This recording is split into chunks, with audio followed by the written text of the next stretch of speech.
Cumprimento a todos com a paz do Senhor Jesus. Convido os irmãos a abrir as vossas Bíblias. Evangelho de Jesus, segundo escreveu Lucas, capítulo 10, versículo 20. Mas não vos alegreis porque se vos sujeita os espíritos. Alegrai-vos antes por estar escrito o vosso nome nos céus.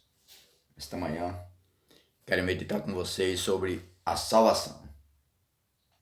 Ser salvo é morar num lugar que não tem problemas, não tem contas a pagar, não tem enfermidade, não tem desentendimento, mas é só harmonia e paz.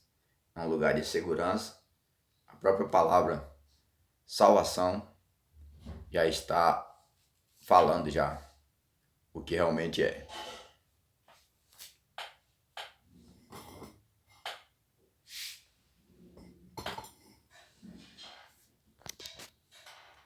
Então é maravilhoso a gente ter essa convicção de salvação. Jesus, no capítulo que nós lemos, 10 de Lucas, ele envia os seus discípulos a fazer uma missão. Quando o discípulo está fazendo essa missão, recebe de Jesus a autoridade para curar os enfermos, expulsar os demônios e pregar a palavra.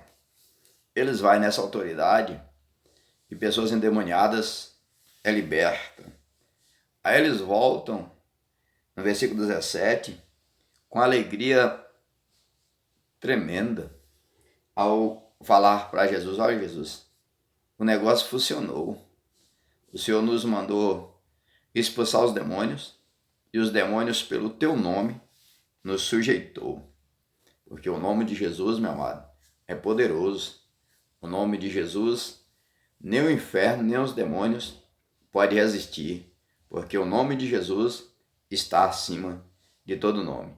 Aí Jesus disse: eu vi a Satanás como um raio cair do céu. Mas não vos alegreis porque se vos sujeita aos espíritos. Alegrei-vos antes por estar escrito vosso nome nos céus. Então é maravilhoso a pessoa ter essa convicção. Não tem dinheiro que compra a salvação.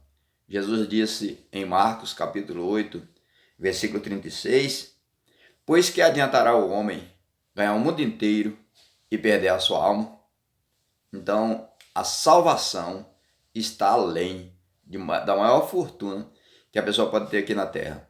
A fortuna dela não vai entrar no seu caixão. O carro importado dela não vai entrar na sua sepultura. A mansão que ela tem vai ficar aqui para os outros. Então a melhor coisa que a gente tem é a salvação. Por isso Jesus disse em Mateus, no capítulo 6, versículo 19, não ajunteis tesouro na terra, onde a traça e a ferrugem tudo consome, e onde os ladrões minam e roubam. No versículo 20 ele disse, mas ajuntais tesouro no céu, onde nem a traça nem a ferrugem consome, e onde os ladrões não minam nem roubam. E no versículo 21 de Mateus 6, Jesus diz, porque onde estiver o vosso tesouro, aí estará também o vosso coração. Então a salvação, ela, em primeiro lugar, ela é efetuada com o perdão dos pecados. A raça humana foi contaminada ao nosso pai Adão e Eva desobedecerem a ordem que Deus havia dado para o casal não comerem do fruto.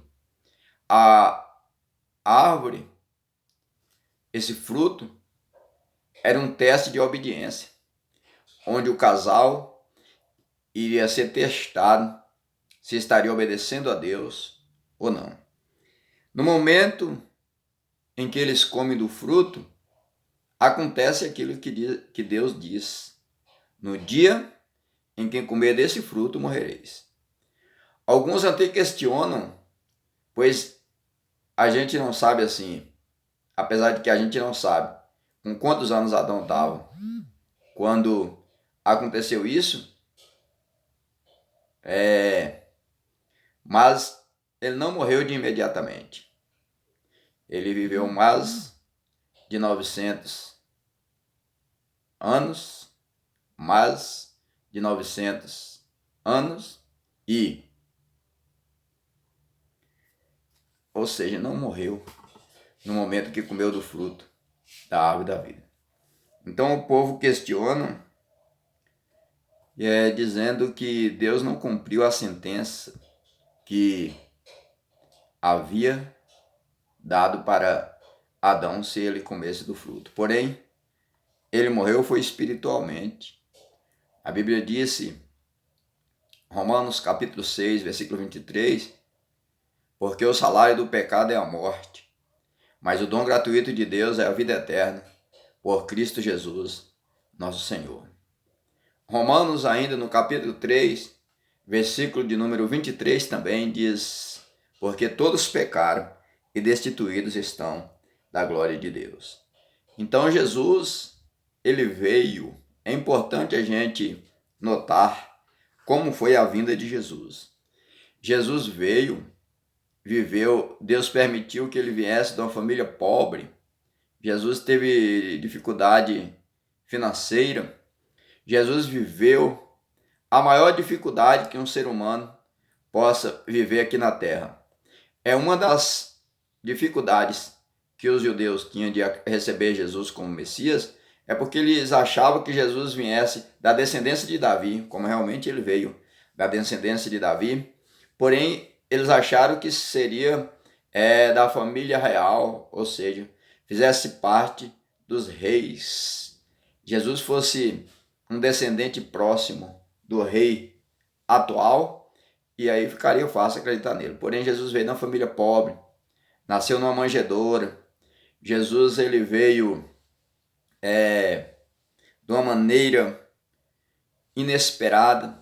E aí, Jesus também ele veio de uma maneira, o seu julgamento. Pilatos ficou até querendo libertar Jesus, porque o motivo físico e material que via era a inveja dos judeus, porque Jesus ele veio só fazendo bem. Jesus nunca maltratou ninguém, Jesus nunca roubou nada de ninguém, Jesus nunca desobedeceu à lei, pelo contrário, ele cumpriu toda a lei por nós, para nos salvar. Então Jesus ele foi punido com o pior de todos os pecados.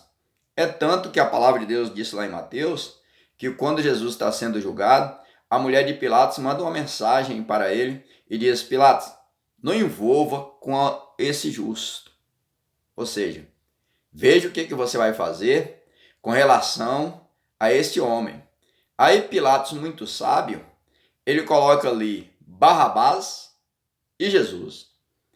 Aí diz assim, temos por tradição aqui em Israel soltarmos um preso por ocasião da festa. E eu quero fazer isso. Só que a escolha do total vai ser minha. Aí vocês vão escolher um dos dois. Aí Pilatos sabiamente coloca Barrabás, um ladrão e assassino. E coloca Jesus, apenas um pregador, um simples carpinteiro, uma pessoa que só andava fazendo bem. Na ideia de Pilatos, quando ele estava fazendo isso, ele estava meditando. Esse povo não é louco de deixar de condenar um ladrão, que qualquer hora pode roubar eles, pode um assassino, para querer deixar com vida. Então eles vão escolher a morte de Barrabás e a libertação de Cristo. Porém, aconteceu o contrário. Aí quando a gente lê o julgamento de Jesus, quando a gente vê a motivação do povo que dizia assim, crucifica-o, todo mundo dizendo para crucificar, a gente vê o sofrimento que Jesus teve, a pena de morte como de um ladrão, inclusive Jesus também, olha só, Jesus também ele foi crucificado entre dois ladrões. Então a gente vê que essa pena de morte era para a pessoa marginal, pessoa que estava à margem da sociedade, pessoas que só andavam prejudicando a sociedade, pessoas que não tinham dignidade de estar em meio à sociedade. Então, Barrabás já é liberado, porém os dois, um crucificado à direita, outro à esquerda de Jesus. Aí um dos dois começa a blasfemar e a dizer: se tu és o Cristo, desça agora dessa cruz, salva-te a ti mesmo e a nós. E essa expressão não foi apenas aquele ladrão que usou. Esse tipo de palavra estava na boca de muita gente. A Bíblia diz em Mateus que os príncipes falavam isso. O povo também falava: se tu és o Cristo, desça agora dessa cruz e salva-te a ti mesmo. Em outras palavras, eles estavam também influenciados pelo diabo, pois Jesus tinha poder de desistir, se ele quisesse. Como Deus que ele é, a segunda pessoa da Trindade, ele poderia desistir e dizer: não vou morrer por esse povo, não vou passar por essa humilhação. Porque o problema de Jesus não era apenas a morte física, mas era o afastamento de Deus. Porque quando Jesus morreu naquela cruz, ele estava levando os meus pecados, ele estava levando os teus pecados. Então aquela cruz, ela foi tão pesada, mas o maior peso daquela cruz não era a madeira, não era o peso físico que tinha naquela cruz. O que estava pesando sobre ele eram os meus pecados, eram os teus pecados. E por isso ele está dizendo: não vos alegreis por estar os espíritos imundos vos sujeitando. Alegrei-vos antes por estar escrito o vosso nome no reino dos céus. Que Deus abençoe a tua vida, que você abra o seu coração para Jesus, porque tem gente que diz assim: é bom demais para ser verdade. Só aceitar Jesus como Salvador e ser salvo? João capítulo 1, versículo 12, disse isso. Mas todos quanto receberam, deu-lhes o poder de ser chamados filho de Deus. Você que ouve essa mensagem, a partir desse momento, se você colocar no seu coração o propósito e de se redimir, de se render aos pés de Jesus, entregando a sua vida para Ele, aceitando essa dádiva maravilhosa, a salvação, que o primeiro passo é o perdão. O ser humano, ele sofre porque ele carrega o peso do pecado, ele carrega sobre si o peso da consciência pesada. O ser humano nunca está contente, é por isso que você vê pessoas nas drogas, você vê pessoas na cachaça, você vê pessoas no adultério, na prostituição, pessoas procurando meios de se salvar, procurando, muitas das vezes, vai num benzedor para benzer, coloca o nome de alguém na encruzilhada, achando que esse alguém está lhe atrapalhando, e na verdade o maior inimigo que eu e você tem somos nós mesmos. E esse alívio só vem sobre nós quando a gente recebe o perdão de Deus. A Bíblia disse, 1 João 1,7, mas se andarmos na luz, como Ele na luz está, temos comunhão uns com os outros, e o sangue de Jesus Cristo, seu Filho, nos purifica de todo pecado.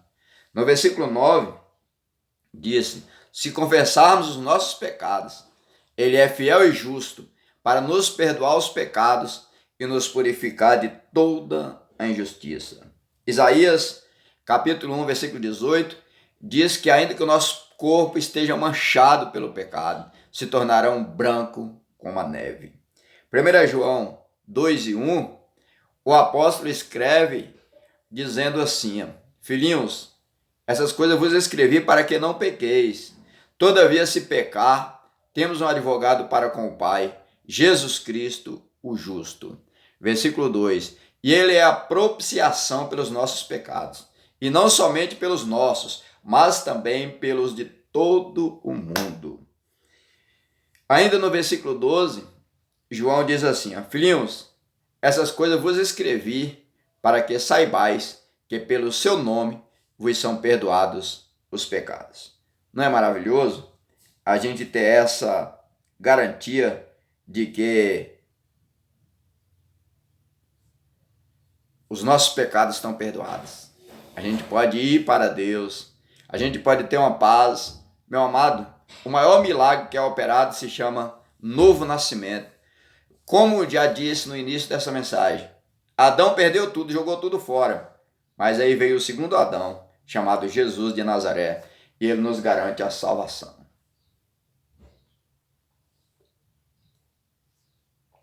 A segunda coisa que a salvação nos garante é a justificação.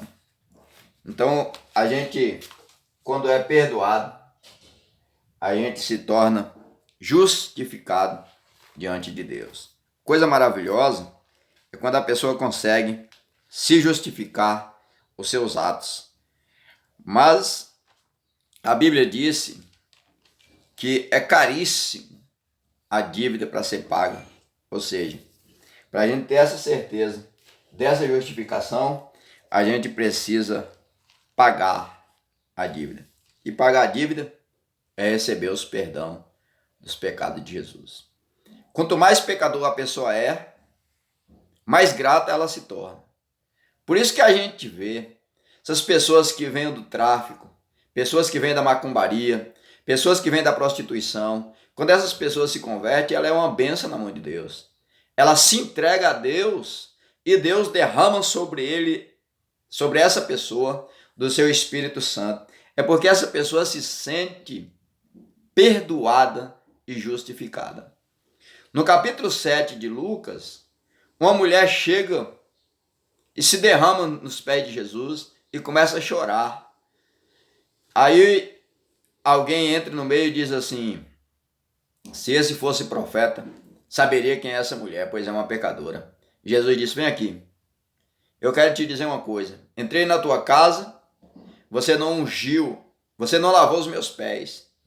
Era uma tradição em Israel, quando um visitante chegava na casa da pessoa, o anfitrião, o dono da casa, lavava os pés da pessoa, ungia a cabeça da pessoa com óleo, e ele não fez nada disso. Mas Jesus disse: essa aqui me ungiu, essa aqui está derramando as suas próprias lágrimas nos meus pés e está usando o seu cabelo como toalha para secar. Aí Jesus disse assim: eu quero te fazer aqui uma pergunta. Tinha uma pessoa que tinha 2 devedores. Um devedor devia 50 e outro devia 500. O credor chama os 2 devedores e diz assim: a partir de hoje vocês não me devem mais nada. Estão zerados. Vocês estão sossegados porque eu estou perdoando a dívida de ambos. Aí Jesus pergunta para aquele rapaz que está criticando a atitude dessa mulher, a atitude de Jesus a aceitá-la. E Jesus diz assim: qual dos 2 vocês acham que ama mais? Aí o rapaz sabiamente responde: o que perdoou 500. Então aí está. Por isso que a pessoa, quando está mergulhada no pecado, ainda que o mesmo inferno que condena a pessoa que está mergulhada no pecado, fazendo coisas erradas, matando, roubando, estuprando, fazendo coisas erradas, coisas bárbaras, coisa que chama a atenção da sociedade, que traz ira sobre o povo, ela vai para o mesmo inferno que vai aquele que faz as coisas certas, mas não aceita o perdão de Deus, não aceita a justificação pelo sangue de Jesus. Porém, a pessoa que anda à margem da sociedade, pessoa que está sendo um marginal, a palavra marginal é porque está fora da sociedade, está na margem, está nas bordas da sociedade. Quando você vê um rio, você vê que tem a profundeza das águas e tem a margem, a superfície onde está começando o rio. Então a pessoa não pode entrar na sociedade porque a sociedade a rejeita. As atitudes da pessoa, a sociedade não pode aceitá-la porque vê como um destruidor.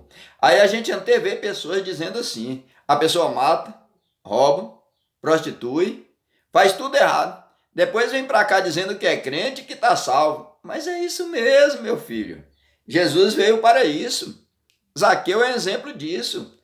Zaqueu era um homem que estava excluído da sociedade pelos seus atos. apesar dele ser uma pessoa da alta, pois ele era chefe dos impostos, então era uma pessoa que representava Roma, mas o povo tinha raiva dele porque era um ladrão.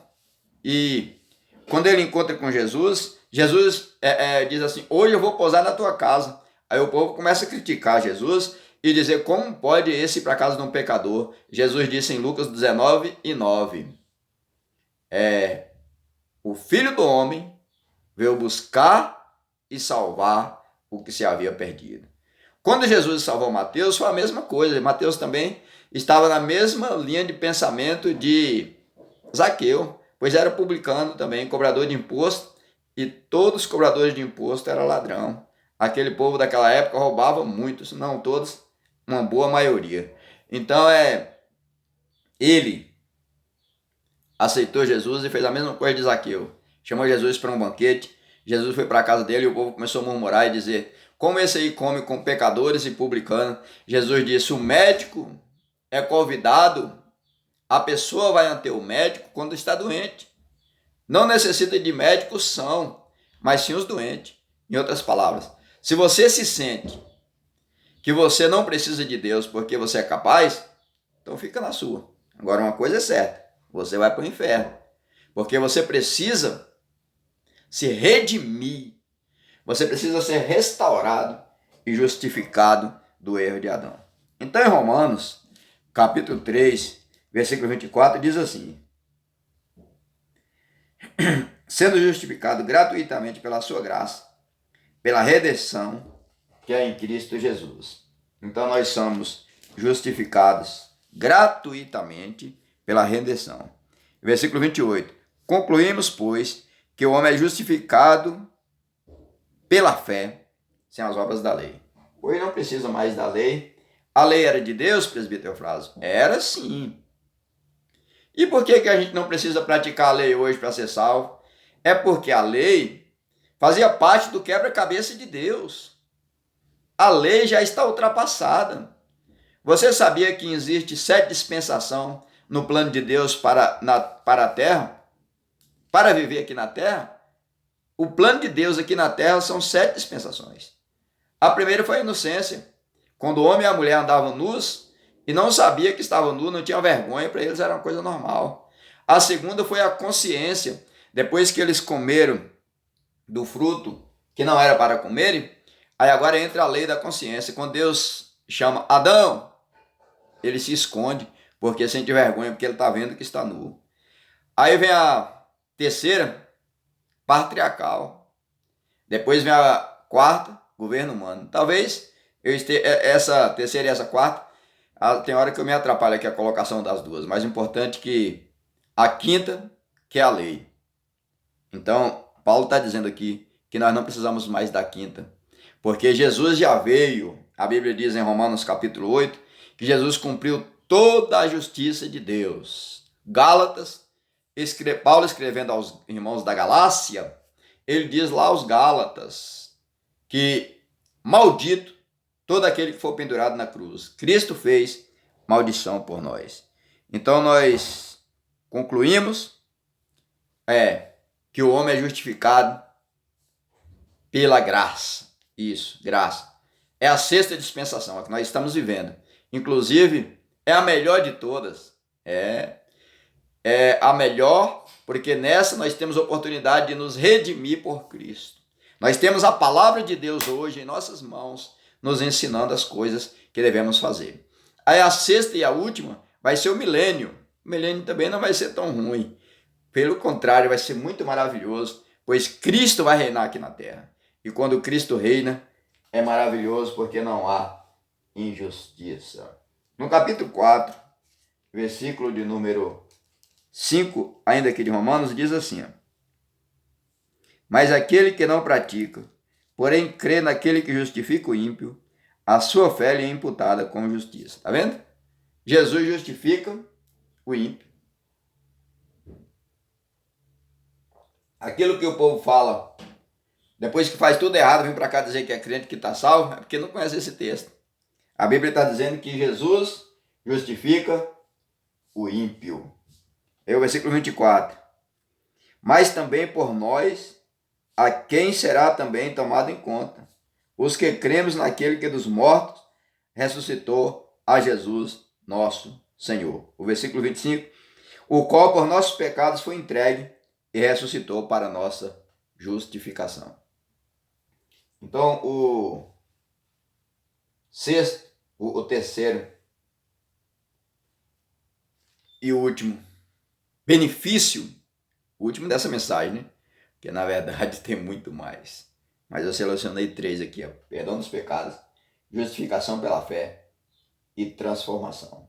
Romanos, capítulo 12, versículo 2, diz-se: renovando a nossa mente, transformai-vos pela renovação da vossa mente, para que experimenteis qual seja a boa, agradável e perfeita vontade de Deus.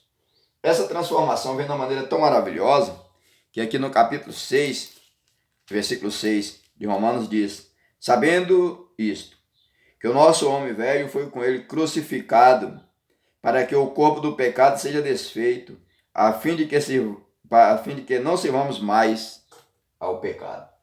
Aos Gálatas, no capítulo 2, versículo 20, o apóstolo Paulo diz: já estou crucificado com Cristo, e vivo não mais eu, mas Cristo vive em mim, e a vida que agora vivo na carne, vivo-a na fé do Filho de Deus, o qual me amou e se deu a si mesmo por mim. Efésios, no capítulo 2, versículo de número 8, diz: porque pela graça sois salvos, por meio da fé, e isso não vem de vós, é um dom de Deus. Então somos um novo homem, uma nova criatura.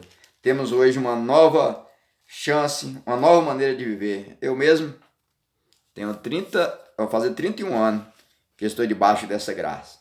Aceitei Jesus como meu Salvador no dia 1º de dezembro de 1991. Vou fazer 31 anos andando com Jesus. Oh, coisa boa, coisa maravilhosa, a gente ter essa certeza que Jesus é bom. Vale a pena estar na sua presença. O versículo 22 de Efésios 4 diz assim: e vos renoveis no espírito do vosso sentido. 24. Eu li o 23. 22. Porque quanto ao trato passado, vós despojais do velho homem, que se corrompe pelas concupiscências do engano. O 24. E vós renovais e vos revistais do novo homem, que segundo Deus é criado em verdadeira justiça e santidade. Então a gente tem essa convicção. Aí no versículo 30 de Efésios 4, diz assim: ó, e não entristeçais o Espírito Santo de Deus, no qual está selado para o dia da redenção. Toda amargura, e ira, e cólera, e gritaria, e blasfêmia, toda malícia, seja tirada dentre vós. Antes sede uns para com os outros benignos, misericordiosos, perdoando-vos uns aos outros, como Deus vos perdoou em Cristo. Então a gente tem essa certeza. Jesus nos perdoou. Tem coisa melhor do que isso? Salvação em Cristo Jesus. Se já é bom ter a autoridade de Deus para colocar as mãos sobre os enfermos, é um privilégio, irmãos. Você colocar a mão sobre o enfermo e Jesus curar. Se já é privilégio você colocar a mão sobre uma pessoa possessa e oprimida pelo diabo e Jesus libertar, imagine que Jesus disse: não seja isso a vossa alegria. Jesus em João, capítulo 12, versículo 14, ele diz assim: na verdade vos digo, que aquele que crê em mim, disse Jesus, fará as obras que eu faço, e fará as maiores ainda, porque vou para o meu Pai. Não é maravilhoso? Você fazer tudo isso em nome de Jesus. Eu quero é que Deus derrama azeite sobre a mão de crente nesse momento que me ouve. Eu quero é que a ousadia de Deus adentre na tua vida Eu quero é que o Espírito Santo te encha de uma maneira poderosa para que você venha receber de Deus tudo aquilo que Ele tem para você. Mas a maior alegria, Jesus disse, não seja isso que toma o vosso coração de alegria. A vossa maior alegria deve ser por estar escrito o vosso nome no céu. Que Deus te abençoe, em nome do Senhor Jesus. Se você ainda não é inscrito no meu canal, escreva PB Eufrásio Bonfim, que assim você vai poder ouvir as minhas mensagens e Deus vai estar te abençoando grandemente em nome de Jesus.